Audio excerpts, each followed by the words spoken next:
À ton avis, à quoi servirait un ordinateur sans son clavier? Ce serait juste un amas de plastique et de métal hors de prix. Examinons donc de plus près cette partie si importante. Tu as vu que certaines touches sont en double et pas d'autres? Remontons à l'époque de l'ancêtre de ton clavier, la machine à écrire. Elles étaient encombrantes, mais leurs touches étaient disposées dans l'ordre de l'alphabet. Les dactylographes professionnels pianotaient si rapidement que souvent les marteaux se croisaient et se bloquaient. Les touches les plus utilisées ont donc été éloignées les unes des autres pour éviter ce problème. C'est ainsi que nous avons obtenu d'autres dispositions comme celle en QWERTY, qui est la plus répandue dans le monde actuellement. Avançons maintenant jusqu'au début de l'ère informatique. Tu ne reconnaîtrais pas les premiers ordinateurs car à l'époque, on utilisait des cartes perforées pour entrer les données.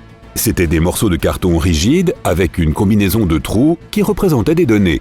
Chaque carte ne pouvait contenir qu'une dizaine de mots. Ça signifie que les premiers programmeurs informatiques avaient besoin de tellement de cartes perforées qu'elles ressemblaient à un vrai jeu de cartes. Et toutes devaient être introduites dans le bon ordre, sinon les informations se mélangeaient. Les ordinateurs devenant de plus en plus sophistiqués, les claviers nécessitèrent vite d'autres touches en plus des chiffres et des lettres. Dans les années 80, IBM a suivi une approche scientifique pour créer le clavier parfait. Ils ont organisé un séminaire exprès. Alors on a décidé de doubler les touches les plus utilisées, comme CTRL, ALT et SHIFT, en mettant une de chaque côté du clavier. Comme ça, les utilisateurs pourraient les atteindre avec les deux mains. Ces touches étant fréquemment utilisées de manière combinée, elles ont été placées les unes à côté des autres.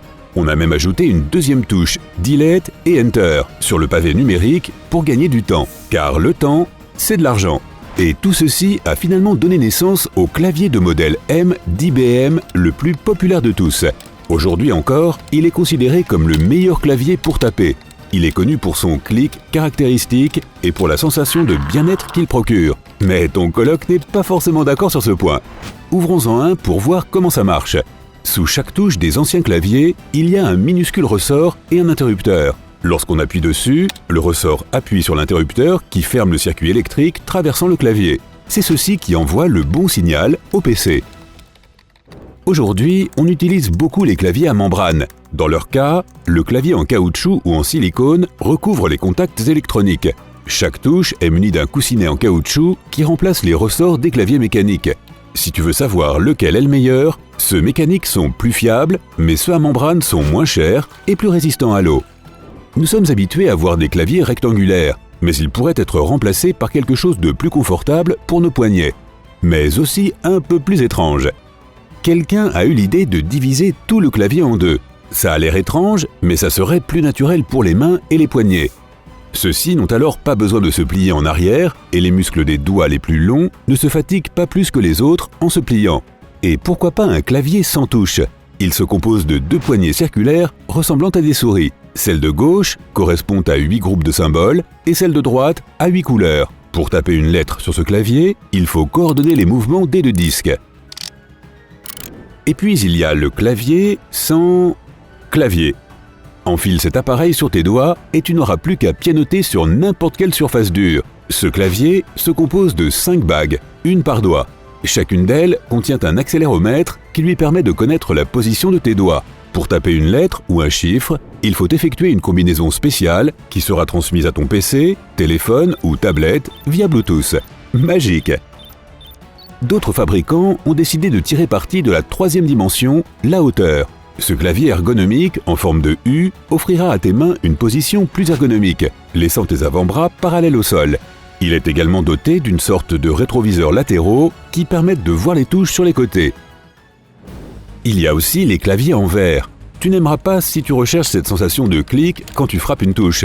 Mais ces claviers lisses sont très pratiques si tu en as assez de nettoyer la poussière et les miettes qui s'infiltrent entre les touches. Il suffit de l'essuyer avec un chiffon et tout ton espace de travail sera comme neuf. Un détail que seuls les utilisateurs les plus attentifs remarqueront, ce sont les crêtes sur les touches F et J. Ces lignes palpables servent à retrouver plus rapidement la position de base des index. Une fois sur ces touches, les autres doigts peuvent atteindre le reste du clavier. Si tu imagines un clavier chinois comme un truc gigantesque avec des milliers de touches, eh bien tu vas être surpris, car il ressemble exactement à un autre. Les locuteurs chinois utilisent une méthode phonétique appelée pinyin. Avec ce système, on ne tape pas un idéogramme, mais sa prononciation en lettres latines. Ensuite, l'ordinateur fait tout le reste. Il propose une liste de caractères et on a juste à choisir celui auquel on pense. Je suis sûr que tu utilises le clavier virtuel de ton smartphone ou de ta tablette plus souvent qu'un vrai. Jusqu'en 2007, lorsqu'Apple a présenté son clavier à écran tactile, tous les PDA nécessitaient un stylet ou un petit clavier physique. Le premier iPhone n'avait pas de clavier, ce qui fut une véritable révolution. Et depuis, les claviers virtuels multitouch sont devenus un standard. Mais tu peux maintenant avoir un clavier laser futuriste pour tes appareils mobiles. Il projette l'image d'un clavier standard sur une surface à l'aide d'un laser. Le projecteur est doté d'un capteur qui détecte les mouvements des doigts. Malheureusement, cette technologie est loin d'être parfaite et elle ne peut pas encore rivaliser avec les claviers à commande manuelle. Et la bonne vieille écriture a aussi ses avantages. Les recherches montrent qu'elle permet de mieux apprendre parce que nous nous souvenons davantage de ce que nous écrivons à la main que de ce que nous tapons.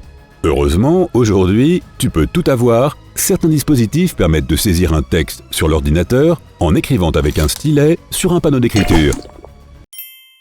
Si tu as appris quelque chose de nouveau aujourd'hui, alors mets un like à cette vidéo et partage-la avec un ami. Et voici d'autres vidéos que tu devrais apprécier. Il te suffit de cliquer à gauche ou à droite et de rester du côté sympa de la vie.